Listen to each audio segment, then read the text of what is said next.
Good morning and welcome to episode 58 of The Clutch Dump. I'm Nicholas Patty, joined by Ben Walther, and we have a lot of racing to talk about. And I know that I say that every weekend, but these last few weekends have been some jam-packed weekends full of racing.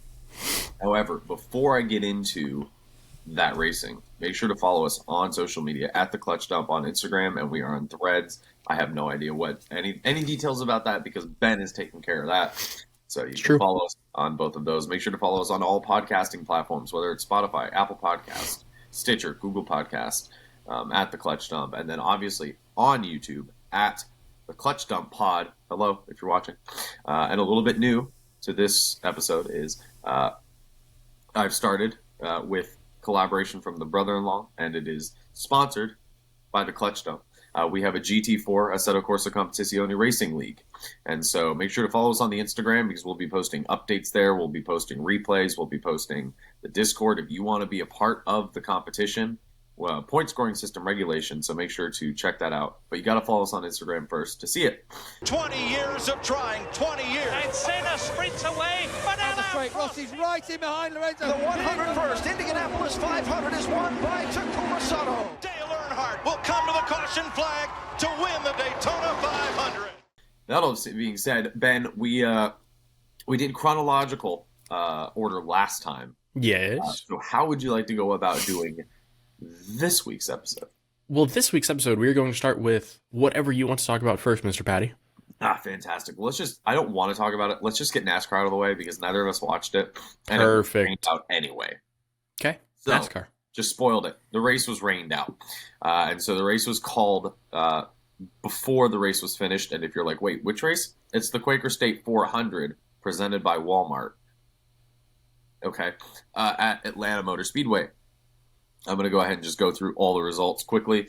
We had 3 DNFs. Ross Chastain, thank God. Kyle Larson and something Hill. I don't know. I've never heard of him. In 34th, we had Ty Gibbs. In 33rd, we had the Baconator himself, Noah Gragson. Holy. Wake up, Nick. In 32nd, we had Cole Custer. 31st, Corey LaJoy. 30th, Kevin Harvick. If you did not see before the race, it was kind of cool. Kevin Harvick did a parade lap or two in his number 4 Stewart-Haas Racing Mustang alongside Richard Childress in Kevin Harvick's first race-winning car, the number 29 RCR Chevrolet. Also, fun fact, I didn't know this. That exact chassis was the chassis that Dale Earnhardt got his last race win in. And obviously, thinking of the practical parts of it being a race team and they have chassis rather than, oh, this is Dale's car. They had leftover chassis when Dale passed away that Dale had raced. And so then they obviously just rewrapped it. Right. He painted it. So that was kind of cool that was the case. I didn't know that.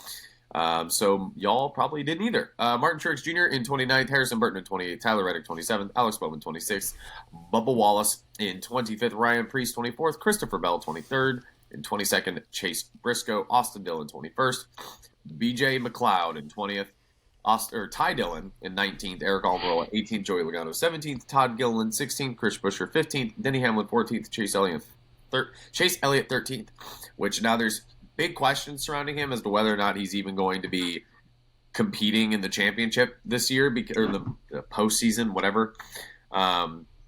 Because NASCAR personalities have been commenting fairly publicly that Chase Elliott actually might need to be replaced, which is kind of a crazy thought. Austin Cindric 12th, Eric Jones 11th, Ricky Stenhouse Jr. with another top 10, Ryan Blaney in 9th, Justin Haley in 8th, JJ Yaley in 7th, Brad Keselowski in 6th, Kyle Busch in 5th, Michael McDowell 4th, AJ Allmendinger in 3rd place, Daniel Suarez 2nd, and William Byron in 1st place, taking his 4th win of the season, which is now the most of the current Cup Series field this season. So congrats to William Byron. Obviously a race-shortened race, so take that with a grain of salt. But anyway, that's your NASCAR race. Cool. Well, that was NASCAR. Like we said, neither of us watched it, so we're not going to go too much in depth on that. Watching Smokey and the Bandit 2. Interesting. Good Which I movie. think is funnier than the first one. It is funnier than the first one. He's the Italian doctor, and then my favorite scene, not that you asked, my favorite scene is when the ambulance drives off, and then the guy rolls out of the back, and I'm like expecting it to be, I forget what it's called, but I was expecting it to be what it normally is, and then it has like a license plate and taillights, and it's driving, and I was like, wait, what? And then the sheriff Buford going, that must be one of them Japanese sports cars. And I'm just thinking like, oh, you mean a Datsun, but it's like a gurney That's with good. wheels on it. That's Oh good. man, classic. So anyway, we're not talking about movies, we're talking about racing. Ben, do you just want to go ahead and blow through Formula One? Because That is just what I was thinking, is we could go and talk about Formula One. It was one of the better races of the season. Nick is incorrect. He's a liar. For anyone listening, anyone out there, yeah, Lando Norris being on the podium is fantastic. And did I want him to be on the podium? Yes. I wanted Max to have an engine failure, for him to DNF, and for Lando's home race to be at a Chrome McLaren at Silverstone. I wanted all that. I am under no illusions, though, that outside of pit stop rotation being the ultimate decider as to final position, that this was a boring race. You had people that could not get past each other on track with DRS. You had DRS. That's how Formula One works. It's a horrible sport. We've been over this. Right. So don't say it was a good race because it was bad. No, but of the bad ones, this one was one of the better ones. Anyway, we had F1 at Silverstone. I'm going to go through your qualifying order real quick, and then we'll go through your race order. So, in qualifying, Kevin Magnussen, P20, Nick DeVries, 19th, Zhou Guanyu, 18th, Yuki Tsunoda, 17th, Sergio Perez, 16th, Valtteri Bottas, 15th, Logan Sargent in 14th. We had some hopes qualifying of his career. Is his best qualifying so far. We had some hopes for him because in free practice 3, Albon was 3rd and Sargent was 5th. So we had some hope for him. He did finish 11th. Spoiler. So Heads up. Oh, it was? Yeah, no. That's correct. Oh, okay. I thought you said 12th, Yeah. and I was like, huh? No. So, make an improvement. And obviously we saw improvement with the Williams overall because of Alex Albon. So, Right. Logan, for the first time this season, I was actually like, oh, good for him. Like, He might know how to drive a race car. Well, you know why? It's because he gave some freedom to Silverstone when he took off and then landed it. That's what it was. Yeah. So That car did come off the ground. It was kind of terrifying. But like I said, Logan Sargent in 14th for qualifying. Esteban Ocon 13th. Lance Stroll 12th. Nico Hülkenberg 11th.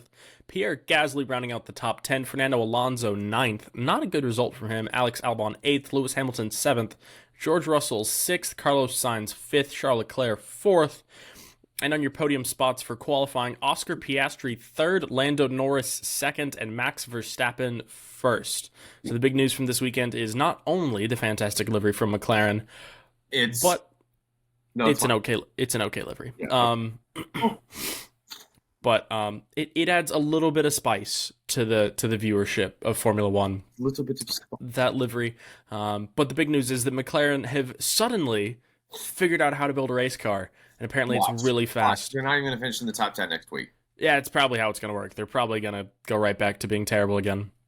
But your race results, you had 3 DNFs, Esteban Ocon, Kevin Magnussen, and Pierre Gasly, so not a good weekend for the Alpines. Nick DeVries finishing last, technically, in 17th, Yuki Tsunoda 16th, Zhou Guanyu 15th, Lance Stroll all the way down in 14th. Yes, you, sir, in the back.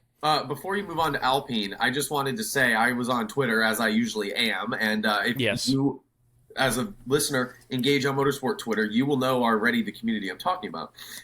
There was a group of Esteban Ocon defenders, and they were on social media, and they photoshopped Esteban Ocon's body onto a GTA character from a famous shot where he's holding onto a leash of a bulldog, and the bulldog had the Spanish flag on it, presumably for Alonso. Mm-hmm. And I took offense, but I was like, let me read the thread. Let me see what people said in response, because there's no way I'm the only person here that thinks Fernando did better than Ocon at Alpine, right? So I go into you might be, but first response is this you ? And it was Gasly and Ocon DNF'd at Australia right in front of each other. Damn. I was like, I've seen enough. Thank you, Twitter. Thank you. Justice served. Thank you. So getting back to our results, Lance Stroll 14th, Nico Hülkenberg 13th, Valtteri Bottas 12th. Really, at some point, Bottas will finish in the top 10, right? It's got to happen at some point. No. No? Okay. Valtteri Bottas in 12th. Making quasi-porn in random rivers. True. Logan Sargent 11th, Carlos Sainz 10th, Charles Leclerc 9th. Both of the Ferraris barely making it into the points this weekend. I saw another tweet that was described Ferrari in one picture, and it was just the photo of them in 9th and 10th, and both of them had the down 5 places arrow next to their name. I was like, the script that pretty much sums it up. That pretty much. If you're Charles Leclerc, right? You go from miserable years with Ferrari Yep. to 2022, where it's like, oh man, we have so much potential. I'll look forward to next year. It literally crossed my mind randomly. I was like, man, I wish I could have told Charles last year, enjoy it while it lasts. Because, like, nobody would have thought last year was going to be Ferrari's, like, oh, bloop, on a radar, 1 year of competitiveness, and then just fall off the map. But you're talking fighting for the last places in a top 10, when Fernando finishing in the bottom of a top 10 already felt like a disappointment. But he's with Aston Martin. He wasn't fighting for the championship last year. Ferrari was. Right. So, horrible result from Ferrari. What Nick said, pretty much. Yeah. Alex Albon, P8. The Williams finishing in front of the Ferraris. Probably would have been P7 if you gave him a few more laps. Probably. Fernando Alonso in 7th. Sergio Perez in 6th. Nick, we need to talk about this man. All right. So, if you've never watched Formula One before, for starters, then you just skip ahead in this podcast about but if you've never watched Formula One before, there's a certain vibe, a certain, mystique around the second Red Bull seat. There's a legend. Yes, they're sort of held to a higher standard, and basically if you're not on the back of Verstappen's gearbox every race, you're doing horrible. You're not on the gearbox of one of the most talented and successful, naturally driven drivers in the history of the sport. You're just not good enough to be. You're just not good enough. Best anyway. Right. So there is some concern about Sergio Perez and having a seat next year. I'm glad we're going to talk about this because I was having this conversation with Shelby yesterday, and in the course of having the conversation, I kind of gained some not gained perspective, but unveiled like some perspective that I hadn't thought of before. So go ahead and say what I think you're on the path to saying, and then let's discuss. Well, I was just going to mention that Helmut Marko made a statement saying, well, we don't have anyone who's good enough to replace Sergio. Is pretty much what his statement was Nick de Vries isn't doing what we wanted him to. We don't think Yuki's ready for this. So we don't have anyone. That's not true. You have Daniel Ricciardo, which, to be fair, don't know how good he'd be. You have other people like Liam Lawson and whoever else is an F. We have Liam Lawson, and to be fair, despite the fact that that second seat is possibly a career killer, I'm sure there's plenty of people who would happily get into that second Red Bull seat. So it's funny, Max apparently in the post-qualifying interview said the RB19 should never finish outside of Q3. Yes, another thing. This is race number 5 that Sergio hasn't made it into Q3. And to be fair, this time he didn't even make it into Q2. Yeah, well, so that's the thing is, it was misreported at one point by F1 TV that it's 5 times not making it out of Q1, which isn't true. He's made it into Q2 a few times. Right, not made it into Q3. Not making it into Q3. So on the Red Bull driver situation, I have a few opinions. First of all, I think while Checo is having a bad string right now, I think we have to remember that Max Verstappen's not normal. This is true. At his best. Carlos Sainz at his best. Fernando at his best isn't putting in that consistent of results like Max. Right. So I think Checo's relative bad run of form is made worse by the fact that Max doesn't make mistakes. Right. But if we rewound a few years back, I mean, even in the middle of Lewis's domination, but go just before that, even. So we're talking before the turbo hybrid era.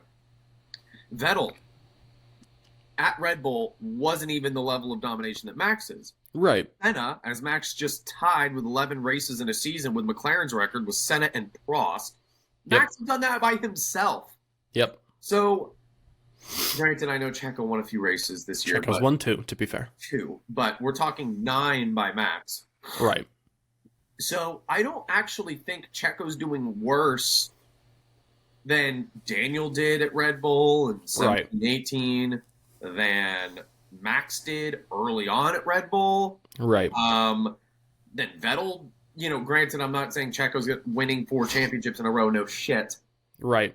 But Vettel is the equivalent of, or Checo is the equivalent of Mark Webber. So let's look at the comparison, equally. Mark Webber was not putting in the results Checo is. Mark Webber, I think, won 11 races or so in his entire career. Mm-hmm. And Checo has won, 2 or 3 a season with Red Bull. Right. And that's going against arguably someone who's a better driver than Vettel. Yeah. At this point in his career. So I don't think Checo's performance is actually that miserable. Yeah. But I do think that Red Bull's standards have gotten to the point where they're almost unreasonably high. Mm-hmm. If you're Red Bull, what's your biggest concern? Winning the Constructors' Championship. Not even driving, but Constructors. Right. Regardless of how it gets done, as long as you're doing it, that's all that matters. Now, if they win it next year, and for whatever reason, Ferrari was right on their heels, first of all, that's a big if. Second of all, true. We're about halfway through the season. Ish. Yes. And Checo, for half the season, has been not only competing with Max, but winning races. And then half the season, he's been top 10s. True. I mean... So, he's not... And his top 10s aren't like he's 9th. Right. He's getting top 5s or back to the podium after a bad qualifying. Right. I think at the end of the day, like Christian said actually on the grid, the qualifying doesn't really matter as long as he gets back into the points. Right. I mean, every single time. So I don't think that Sergio is going to lose his seat, as a lot of people are concerned. I think there's all the memes about Yuki and Daniel, watching Sergio miss Q3 5 races in a row or whatever. I honestly think it's a bad streak of races. I think that car is very tailored towards Max. Mm-hmm. Very tailored towards Max, and that's very obvious if you look at the two of them. Yes, like we just said, Max is an outstanding driver and possibly one of the best of all time. But, I mean, Sergio is a great driver, and obviously he wouldn't be a Red Bull if he wasn't. And here's the other thing about it. So Shelby was saying, oh, man, I wish Max would go to Red Bull. Not Max, I'm sorry, Daniel. Right. Go to Red Bull, I know he's already signed with Red Bull, but go into the seat. Mm-hmm. And... because she was seeing McLaren do well, and she goes, "Oh, it could have been Danny Rick." That's frustrating. And so and Daniel said that if a seat opened up at AlphaTauri, he would only take it if it was a way to get back into the Red Bull. Right. He's not going to take a seat just to have a seat. His ultimate goal is the Red Bull. So I was thinking, if your ultimate goal is the Red Bull, what is more likely? To be a number 2, we've already done that. And it didn't work. And granted, I'm sure Daniel's matured. I'm sure he would be like, "Oh, please just put me back in the Red Bull. Literally stop Max off. I do not care. I will do whatever it takes. Put me back in that car." But he didn't want to just be in any car in the field. Why? Because he wanted to win. Right. So if he wants to go back to Red Bull and being in a midfield car wasn't enough, I assume he doesn't just want to get podiums and just be like, "Oh, it's okay, Max. You have all the glory. You go for the wins." Right. So... And then that's assuming it works out. That's assuming the inter-team politics work, him and Max continue to work. So I think if I was Daniel Ricciardo, I would try to play my cards right, where I am cuddly with Helmet, cuddly with Christian. Yep. Staying on the Red Bull team, doing sim work, putting in the work. I believe Max when he says that he doesn't just want to keep winning and winning and winning and winning and winning. Right. No competition. I think you give Max this championship and 2 more, so you'd be a five-time world champion. Yep, this will be 3. I think Max hangs it up after that, or soon thereafter. If there's, I think so too. I think Max will leave before his contract is up. If I'm Ricciardo, what I try to do is I try to stay there to get the number 1 seat, because here's the thing: Checo only in terms of how old he is only has about that many years left anyway. Right. So here in about 3 or 4 years, if Max hangs it up because of his championship wins, or 2 years even, right, Red Bull's going to be like, "Hey, Checo, you know what? Thanks for your service. Bye-bye." Right. I think Red Bull has 2 open seats. I think Ricciardo plays, "Hey, bring in Liam Lawson, bring in Yuki, bring in a young Red Bull Right. Academy driver. I'm experienced. Put me in the car so that I can mentor your young next Max Verstappen, quote unquote. Yep. And Ricardo could get 3 or 4 or 5 solid years in, starting as a number 1, as a mentor and a developer. Yep. And then he kind of shifts into a number 2, support the prodigy. Right. I think that's Ricardo's best bet of being in a Red Bull and not having to just be on Max's gearbox, which he's already tried. And the whole just to refresh people's memory, because if you're a Drive to Survive fan, I only think Drive to Survive Season 1 was 2019 or 2018. And that's obviously when we had the blow-up. Daniel Ricciardo only left Red Bull. The only reason he left Red Bull is because they were like, we want you to be the number 2. And he did not want to be the number 2 to Max Verstappen. That's the only reason. So for him to go back, maybe I'm just arrogant. If I left Red Bull and it was this public and my career went downhill from there, I wouldn't be like, all right, I'll come back with my tail between my legs. I'll be a number 2. Like, it's like you got castrated and you're like, all right, I'm sorry, just take me back. Right. Anyway, do you think that's a realistic possibility for Ricardo, or do you think just go try to be like you did with McLaren, star driver with a team that really needs a good driver? I mean, it all depends on Max, I think, because I think you're right. I don't think he'll be the number 2. I think he will wait for a number 1 spot. And if it doesn't happen, I think he'll probably just leave. You think so? I think so. He has the, and this is me finding a way to fit Padre in, obviously, but I don't think Ricardo has the overwhelming love for motorsport in general, like Fernando does, where Fernando's like, oh, I'll just go race and try new things and whatever. If it doesn't work, it doesn't work. Ricardo, and this is what I don't understand. He in interviews has consistently been like, F1 is the pinnacle. I want to be an F1. I want to be an F1 driver. And I'm like, obviously, like everybody does. I do too. Right. But not to the point where I'll just sit on the sidelines for years and years and years and years and years. Because Ricardo's good enough, he could go to any WEC team. He could go to any IMSA team and say, I want a seat. They'd be like, all right, here's some money. Come race for us. Right. So at what point, and this is an actual question, not a rhetorical question, at what point for Ricardo does it become that he's wasted away his career waiting, and then he's too old to go do any sport, like IndyCar, IMSA, WEC? Like at that whoa. I don't know. I'm assuming that there is a plan between him and Christian Horner and Helmut Marko. I'm assuming they've talked about it. Hey, if X, Y, and Z happens, you get a seat, blah, blah, blah. I don't know. I am going to force us to move on, because if not, we'll talk about this forever.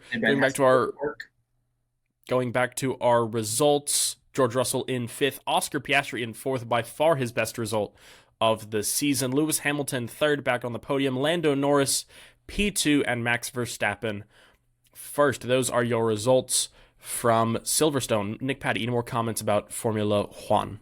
I'll just quickly go through those little bullet points in case you didn't watch it. We had Norris overtake Verstappen on the start, and Piastri nearly squeaked through there. I think Piastri should have been a little bit more forceful, not going to lie. Right. I think Norris could have won that race if Piastri was really hard defending against Max. Then secondly, George Russell's move on Leclerc, I literally shouted, get screwed, Leclerc. I was like, screw you, dude. It's probably the best move of the race. You just got absolutely embarrassed by a Mercedes, and not Lewis. It was right. Right. And then we had Kevin Magnussen with his engine fire, which was actually kind of a scary engine fire, and that engine made some of the worst noises I've heard. It's a very disturbing video. I was like, ooh, there's a lot of shards of metal in there not doing things they're supposed to. Mm-hmm. So anyway, that's it on F1. Ben, do you want to move to WEC?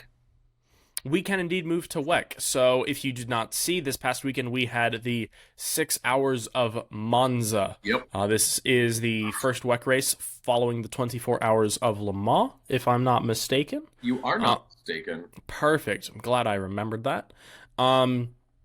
Nick personally did not like this race, which, as we get to the results, we'll be planning to see why.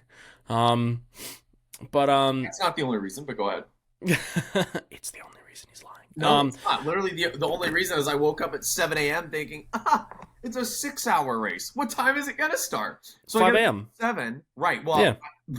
I get up at 7 and I turn it on, because I'm laying in bed and I'm like, I wouldn't want to miss the start. Like, I got to see the start. So I get up, I turn it on, and it's 4.5 hours left, and I'm like, what? Yep. Huh? Yeah. So I made the mistake of that is because I missed almost half of it.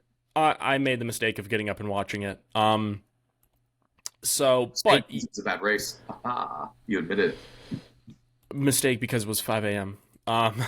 That's the main reason. I want to stay up to 5 a.m. What are you talking about? This is true, and that's the problem. Is I slept for like 2 hours and then I got up to watch a race. But I am going to go through your results real quick. So in LMGTE, in fifth position we had the Iron Dames 911 RSR. That's the number 85 car. In fourth, the number 33 Corvette Racing C8R. We'll talk about them in a second. Excuse me. In third position, the number 86 GR Racing 911 RSR. In second position, the number 60 Iron Lynx 911 RSR. And in first, the number 77 Dempsey Proton Racing 911 RSR. So, locking out the podium for the 911s, which is pretty good. It's good to see that the RSR is still competitive. I was going to say, this was the only positive. I was sitting there, I was like, damn, Penske. And then I was like, oh, hey, a Porsche's battling for the lead. I was like, oh, hey. Porsche's battling for third. Oh my God, they're one. All of them. And for a minute there, it was 5 RSRs in the top 6. Right. Whew. So, but congratulations to the number 33 Corvette Racing C8R as they have claimed the 2023 LMGTE AM Championship already. So congrats to them. Moving on to LMP2. In first position was the number 28 Jota. In second position was the number 36 Alpine Elf Team. And in third was the number 41 Team WRT. Now moving on to the hypercar. It's WC, so it is called hypercar. Yes. I had to catch myself there for a second. Almost made an oopsie daisy. Almost an oopsie daisy. In 13th position, because we're going to go through all the results for this, was the number 99 Proton Competition Porsche 963. So like we mentioned in the last episode, they just want to finish. Hey, Ben, why did it finish in last? Because it didn't finish. This is your fault, Papa. If you wouldn't have said anything at Daytona, Porsche would be winning everything. Yep. So big upset for the Proton Competition 963, but I'm sure they'll be back, and I'm sure they'll get better results. In 12th, the number 4 Floyd Van Wall car. Which they had a one camera angle where it flew by on the back straight going down to Ascari under the tunnel. It's a great sounding car. Yeah, I'm very upset that LMP2 cars don't sound like that. Yeah, honestly. So, because it is just an LMP2 motor. In 11th, the number 84 Peugeot 9X8. In 10th, the number 2 Cadillac V Series R. This was the only Cadillac racing at the 6 Hours of Monza, so not a great result for them. In 9th, the number 3 Hertz Team Jota 963. In 8th, mechanical issues as well. After mechanicals as well. Maybe it was an issue though. Is a Porsche, it broke. In 8th position, the number 708 Glickenhaus. In 7th position, the number 6 Porsche 963. In 6th position, the number 51 Ferrari 499P. That is your Le Mans winner. In 5th, the number 5 Porsche 963. That is the highest finishing 963 of the race. In 4th, the number 8 Toyota Gazoo racing car. In 3rd, the number 93 Peugeot 9X8. The number 50 Peugeot hypercar podium. Yes, congratulations to the Peugeot. In 2nd was the number 50 499P, and in 1st was the number 7 Toyota. Nick, Patty, any comments about the 6 Hours of Monza? It was sports car racing, so it was entertaining to watch. That's about it. My only comment is, yes, there was some good on-track battling, and then I guess my second only comment is a commercial that Porsche does that I just want to say kind of speaks to me because it's a commercial that shows like the silhouette of the 963, and then it shows all the old Le Mans heritage and all the racing and the Hoyers and all this stuff, and it goes, like every race car, like every Porsche race car, the 963 was born in Stuttgart or whatever. That's a good commercial. Like the Turbo Cup, every Porsche race car, not just most, all. Not all of them. Yep. Not your 9. All. Not your 924 doesn't count, Nick. All. So we are going to move on to IMSA because we had double the dose of sports car racing this past weekend. We had the IMSA Chevrolet Grand Prix. And IMSA was definitely the better race. It was the better race, and it was held at the Canadian Tire Motorsport Park. Otherwise, some of you, Motorsport, that are old like me. Yes. Even though I looked at a couple different places for the results, and the track is still labeled as Motorsport, which I find pretty funny. I still like that. It was indeed the better race, so I'm going to go through your results. Actually, Mr. Patty, do you want to go through the results? I would love to. Thank you for being so kind. Of course. In third, in GTD, we had the number 32 Team Korthoff Mercedes-AMG with Mike Skeen and Mikel Grenier. In second, we had the Inception Racing 720S McLaren with Brendan Arieb and Frederick Schandorf, which they were so close on the heels at the end of the race to the ultimate winner, which was super close. One, Paul Miller Racing GT4 or GT3 M4 of Brian Sellers and Madison. A lot of numbers. In third place, GTD Pro, we had the 79 WeatherTech AMG GT3 of Daniel Juncadella, and Jules Gounon. In second, again, just a second or two off of the lead, the number 9 Fab Motorsports 911R with Klaus Bachler and Patrick Pillay, which is big a fan good thing because championship. So they are, if they're not in the lead, they're right on the lead. They should be close. And they had a special livery this weekend, the MotoMaster livery, which, again, is kind of cool because the Turbo Cups raced at Mosport, and my car was a Downtown Fine MotoMaster-sponsored car in '88. So my car shared sponsors with this FAF car. Also totally random. Guess who is one of the instructors at Radford working on the F4 Academy for SCCA? Santa Claus. I don't know who. Scott Goodyear. Who was that's pretty cool. 88 Turbo Cup champion, and then he raced 962s at Le Mans and raced IndyCar. So aren't you just all happy with your tiny little world of transaxle cars? I am. Where's your tiny little world of straight axle 410s? It's a very big world, and there's a lot of us. You're like, and big is in overweight. Yes. And then in first in GTD Pro, we had a double delight for Corvette this weekend on both sides of the pond. We had the number 3, do it for Dale, Corvette Racing C8R with Rodney Sandstorm and Antonio Garcia. I'm glad that you found that funny. I don't know why you'd care. The third place is the number 17 Duquesne of Anthony Mantella and Wayne Boyd. In second, we had the JR3 Racing Ligier of Ari Below and Garrett Grist. And then in first place, we had the number 74 Riley Motorsports of Gar Robinson and Felipe Fraga. I'm actually shocked there wasn't a penalty for Felipe Fraga because he basically just took out Garrett Grist to pass him. Mm-hmm. But I guess that's just how it works. As far as LMP3, I want to care. I'll tell you what, man. I want to like it. I find the cars so fascinating. Like, the cars themselves, sitting by themselves, are very fascinating. But the racing is just, it's always a disaster. So it's very hard to, some of the drivers are so inconsistent. It's very hard to find a team to follow. It's like when you're a 14-year-old and you play football at a pool. That's GTP. But then when it's like an 8-year-old that's like, can I play with you? That's like LMP3. That's the LMP3 car. The entire time you're like, oh, that good try. Oh, sure, and you throw the ball to him and it whacks him in the face, and then they're like, go long, and then they throw it 2 feet. Yeah, yep, that's it. That was a very weird analogy, Nick, but it was very accurate. Thank well you. done. Well, in the GTP field, I'm not going to go through qualifying. In one of the worst wrecks I've ever seen at Motorsport in 15 years or more. Very bad crash. The number 9 or in ninth, number 1 ninth placed Cadillac of Sebastian Bourdais, Scott Dixon, and Ringer Van de Zanda crashed at the end of the Andretti straight. Because coming right into the, I don't know if they brake for that first right-hander, but if they brake or lift, coming right into that, Ringer Van de Zanda was on the outside of the number 24 BMW.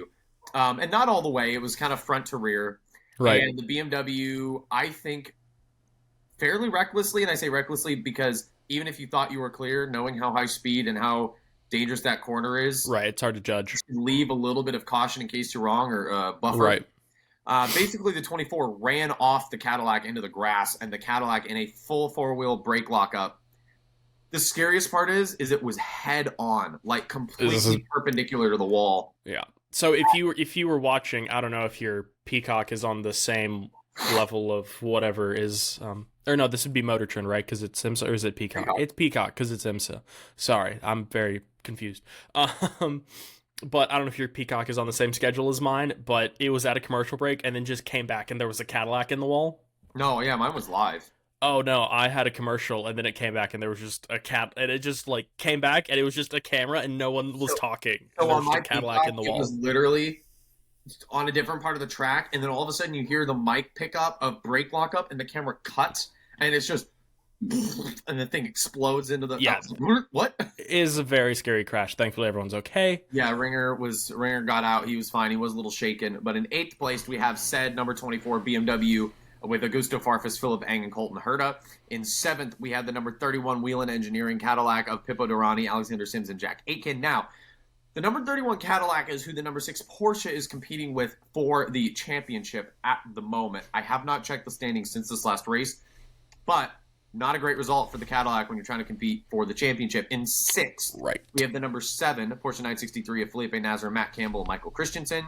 In fifth place, we have the 6 Porsche 963 of Mathieu Jaminet, Nick Tandy, and Dane Cameron. In 4th place, the best result for the team with the 963, the JDC Miller Motorsports Racing Porsche 963 with Mike Rockenfeller and Tiemann Vanderhelm. In 3rd, you had the number 31 on here twice, my boy. Do I? Did I done do 3rd or 7th? I did done do an oopsie. I'm sorry. I will look at that real quick. 1 second. I'm trying. Technical difficulties. Let's see here. We had. What am I looking for? They finished 3rd. Oh, damn. Well, Wait, no, hold up.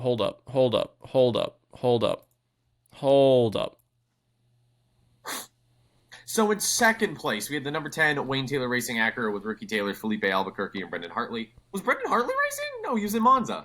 He was, yeah. Sorry, I have a thing that's just already of all the cars and the drivers, and I just copy and paste it so I don't have to go through which drivers are which. By the way, they finished 7th, by the way. I'm sorry for that. Thank God. That's my bad. So then who was 3rd? 3rd It was Porsche. It was Nick Yellowly and Connor DeFilippi. Number 25 BMW. I knew we were missing a car. Yep, Okay, that's what it was. The number 61, and I saw the number 61 was victorious. I saw on Twitter somebody was like, man, this is healing my soul. I'm so glad for Meyer Shank, blah, blah, blah. And I commented, I was like, yeah, after driving all the way across the country to Daytona to see them win, having cheated, I'm not a fan. Which also, how the hell did the number 60 keep their win at Daytona, but the number 6 loses their win? Dude, they talked about it for a bit, and I don't They mentioned it because of changed regulations or something. I was like, what? We're just, what? Yeah. So anyway, that is your IMSA results. The next race for IMSA is...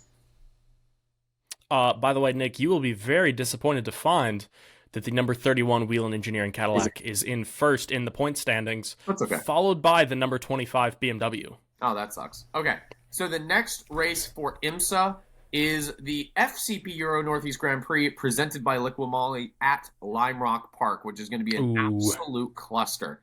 Yeah, it's going to be a good time. And then, right after I moved to Phoenix, IMSA Sports Car Weekend, August 3rd through 6th at Road America. Ooh, that's going to be good. VIR, and then we have Indianapolis, and then we have Petit Le Mans. So there are fantastic good races coming from IMSA for the rest of the season, other than Lime Rock. Okay, next on our to-do list, Ben. I'm going to run through motorcycles. Yeah, we have some two-wheel shenanigans. We do have some two-wheeled shenanigans. I'm not going to run through the race results like first to last for British Superbike because there's 3 races, but I will run through your podium. So in race 1, we had Tommy Bridewell, who had a fantastic weekend, as you're about to hear, for Beer Monster Ducati on the top step, followed by Josh Brooks for FHO Racing BMW, followed by Jason O'Halloran for Mick Amos Yamaha. What? And then... Oh, Mick AMS. I thought you said Mick Anus, and I was like... No. Mick AMS. Tommy Bridewell also won race 2, followed by Josh Brooks once again, and then Leon Haslam finished off the podium for race 2. Tommy Bridewell, clean sweep of the weekend, won race 3, followed by Glenn Irwin, and then Leon Haslam, who took that 3rd step once again. Race 3 did have quite the abundance of DNFs with Luke Mossy, Jack Scott, Josh Brooks, Bradley Perry, Liam Delvis, Storm Stacy, Peter Hickman, and Franco Bourne. Storm Stacy is a... Storm Stacy, Stingray Rob. Was there another one? I'm sure there is that we're forgetting about, but those are pretty much the 2. The Baconator. Baconator. Yeah. And then moving on to Moto America, which was at Laguna Seca, which is always fun to watch because you don't see corkscrew, and it's always fun watching the lower divisions of Moto America running, like the 400cc guys. Yeah. Because like there's a good chance this is their first time at Laguna Seca, and the corkscrew throws them off. There's a great video on Moto America's website of a guy, I cannot remember his name to save my life. I'm very sorry, but you're famous. I'm not. Get over it. On a KTM RC390, like not a fast bike. It'll do like 120 miles an hour maybe, coming over the corkscrew, and as soon as he flicks from left to right, picks the front wheel up off the ground and just carries a wheelie through the corkscrew. It's a fantastic slow motion video. Raise your hand if you're old enough to remember MotoGP and the camel liveried Yamahas racing at Laguna. Oh, I am old enough. Yay! In the room? Yeah, no, I think that's just us two. Yeah, wow. By the way, if you like motorcycles, just go watch old Laguna Seca races. It'll make you feel so much worse about the current state of MotoGP. But going through race 1, Jake Gagne, Josh Herrin, and PJ Jacobson were your podium. For race 2, Cameron Beaubier took the top step, followed by Jake Gagne, and then Josh Herrin. For race 3, Cameron Beaubier was on the top step once again. Josh Herrin bumped up one spot to second, and Jake Gagne was in third. Jake Gagne now leads the championship by 34 points over Cameron Beaubier.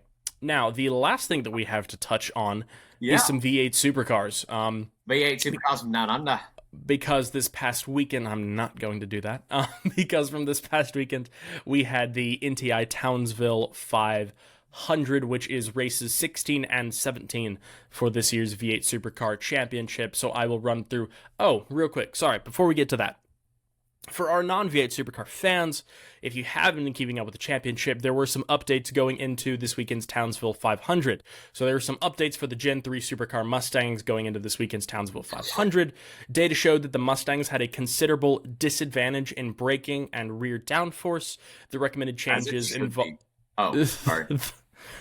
Easy now. The recommended changes involved modifying the position, span, and angle of the rear wing and increasing the size of the boot spoiler, that's a direct quote, on the Ford Mustang.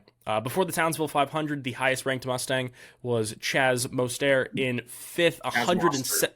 Mostert, sorry, I don't know which way it was pronounced. 179 points behind the leader, and Mustang has only won one of the 15 races this year so far. So for the sake of... guess we can call it BOP. They don't call it that, but for the sake of BOP, there were some changes to the Mustang for this weekend. And your podium for race 16, which is the first of your 2 races, Will Brown took the top step of the podium in his Coca-Cola Racing Chevy Camaro ZL1. Brock Feeney came second in his Red Bull Racing Camaro ZL1, and Chaz Mostert came third in his Mobil 1 Optus Racing Mustang GT. He jumped 7 positions from start to finish on that race. So well done to Chaz. Moving on to race 17.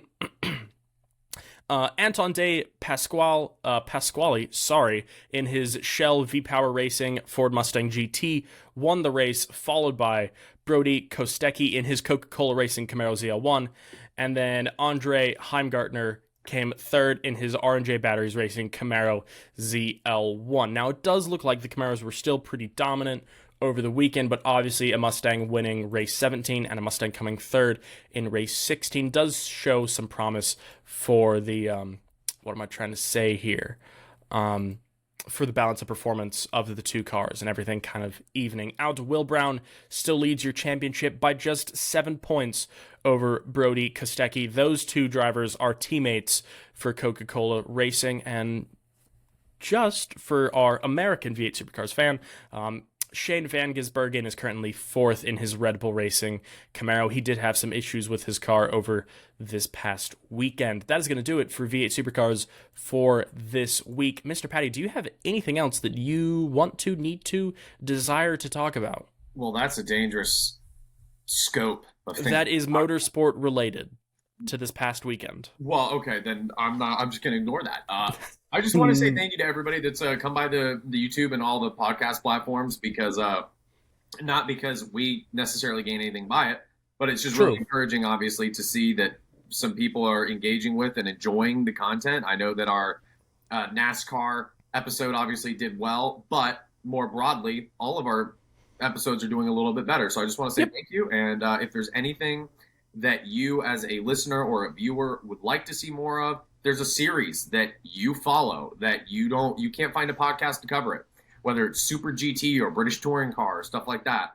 If you want us to get into weird, obscure stuff, I've had people ask me before if we cover, what is it? The like Formula sailboats or whatever, the like crazy sailboat racing. There's whatever the Japanese Formula series is that's really cool with V8s. Oh, it's not Formula Super, is it? No, but you know what I'm talking about. I know what you're talking about. Yeah, the crazy. If you want stuff like that covered, just please do. On Instagram, you can comment or you can direct message us. Feel free to comment on YouTube if you're watching on YouTube. Yep, you can feel leave free. a rating on Spotify or any of the other podcasting platforms. But just reach out to us because we're, kind of hitting our stride, doing our thing, and we kind of have a routine to it. But if there's something that y'all want to see, really do not hesitate to reach out, and we will do our best to cover it. So that's all I wanted to say because, I just checked this morning. We're up to 3,300 on that NASCAR episode. Wow, look at that. Shout out. I'm pretty sure it's a few people that just left it on replay while they slept, and it just kept... I don't even know if that's how views work. I'm just trying to be funny. And maybe I just made it funnier by not knowing how views work. But that all being said, thank you all for the support. And yeah, man, I think that's it. And actually, we covered a metric ton in 45 minutes. This is true. I don't know if I have to cut that out or not. I might. We'll see. I don't think so. But that is going to do it for episode 58, which was much shorter than I thought it was going to be, despite the fact that we talked about Formula One for 30 minutes. That is going to do it for episode 58 from us here at the Clutch Dump. Like Nick said at the top of the show, and just now, actually, make sure you go follow us on the socials at the Clutch Dump. Make sure you follow us on YouTube at the Clutch Dump Pod. Make sure you subscribe, like, and share the video. Turn on the notification bell so that you get to know when the latest episode drops, like this one dropping today.